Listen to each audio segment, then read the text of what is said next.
इस वक्त खड़ा हूं मैं जमीन से एग्जैक्ट 36 फुट ऊपर। 36 फुट से ऊपर कैसे है कि मैं अपनी हवेली में तीसरी मंजिल की छत के ऊपर खड़ा हूं और यहाँ से मैं आपको दिखाना चाह रहा हूँ अपने पूरे गांव का नज़ारा। ये देखिए, बड़ा छोटा सा स्क्वायर के अंदर बना हुआ हमारा गांव है। मेन इसके अंदर 4 गलियां हैं। मेन 4 गलियां हैं इसके अंदर, 4 कोनों के अंदर डिवाइड है। वो सामने जो मीनार नज़र आ रहे हैं वो मस्जिद के मीनार हैं। वो हमारा भाई घर है जो गांव के सेंटर के अंदर है। ये कुछ लोग छत के ऊपर बच्चे खेल रहे हैं। इस तरफ को आप देखेंगे, इस हद से लेके उस हद तक ये मेरा गांव खत्म हो जाता है। और यहाँ से अगर देखेंगे तो ये पूरा नीचे मेरी हवेली का आपको नज़ारा नज़र आएगा। यहाँ पे ये गैराज है, वो लॉन है, ये चारपाइयाँ बिछाई हुई हैं। वो दूसरा हमारा जो मुलाजमों के लिए एरिया है वो बना हुआ है। ट्रॉली खड़ी हुई है और ट्रॉली के ऊपर एक शेर भी लिखा हुआ है कि ए ड्राइवर ड्राइवरी कर, इश्क बाना छोड़ दे, ब्रेक है बेवफा, रेस लगाना छोड़ दे, ये भी लिखा हुआ है। और अगर आप यहाँ से घूम के इस तरफ आएंगे तो ये पूरी हर तरफ ये खेत ही खेत, खेत ही खेत नजर आएंगे आपको। किसी ने कमाद लगाया हुआ है, किसी ने कपास लगाई हुई है, किसी ने तिल लगाए हुए हैं, कहीं पे चारा लगा हुआ है, दरख्त नजर आ रहे हैं। और ये जो एक छोटी सी सड़क जा रही है ना, ये छोटी सी सड़क, ये उन दरख्तों के झुंड को क्रॉस करते हुए अगले गांव में चली जाती है। और उस दरख्तों के झुंड में पता है क्या है?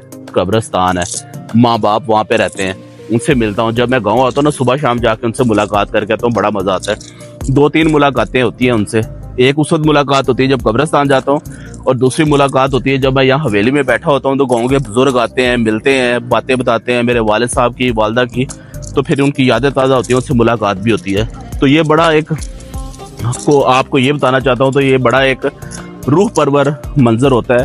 ख़ास तौर पे ये शाम के ढलने का मंजर, गांव का ये नज़ारा, शायद इससे बेहतर कहीं दुनिया के किसी कोने में इतना पुरसकून और इतना मज़ेदार माहौल मैंने नहीं देखा, जो रूह को चैन यहाँ पे आता है। तो मैं अक्सर ये चीज़ सोचता हूँ कि वो जगह जिस जगह पे आपने बचपन में सबसे पहले चलना सीखा होता है वो, और दूसरा अपनी माँ के हाथ का खाना, पराठे, रोटी जो भी आपने खाई होती है, वो आप सारी ज़िंदगी नहीं भूल सकते। आप पहाड़ों में चले जाएं, आसमानों में चले जाएं, अमेरिका जाएं, लंदन जाएं, दुनिया के किसी भी कोने के अंदर चले जाएं, लेकिन आपको उस मकाम की तरफ से तड़प आपको हमेशा आती रहेगी जहाँ पे आपने वो अपने नन्हे नन्हे पैरों से कदम रखे होंगे। तो यही वो गांव है जहाँ से मैंने पाँव पे चलना सीखा था, नंगे पैरों के साथ, लुढ़कता फिरता, गिरता उठता फिरता। यहाँ से निकले, फिर हम कहाँ से कहाँ पहुँच गए, लेकिन ये मुझे इसलिए खींचता रहता है। और ये गाँव, यहीं पर अपनी माँ के हाथ की पहली पहली रोटियाँ खाई थी, नवाले खाए थे, शहरों में गए, मुल्कों फिरे, लेकिन इसके अंदर ये 2 बातें हैं जो मुझे खींच के लेके आती हैं।